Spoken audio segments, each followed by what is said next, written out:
khusus di bawah jembatan Sumber.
Jadi persoalan adalah plastik itu adalah salah satu kebutuhan yang tidak bisa dielakkan.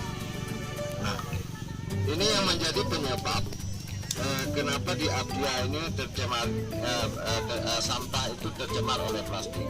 Karena adik-adik minumnya pakai ini, bisa nggak kurangi? Maksudnya kita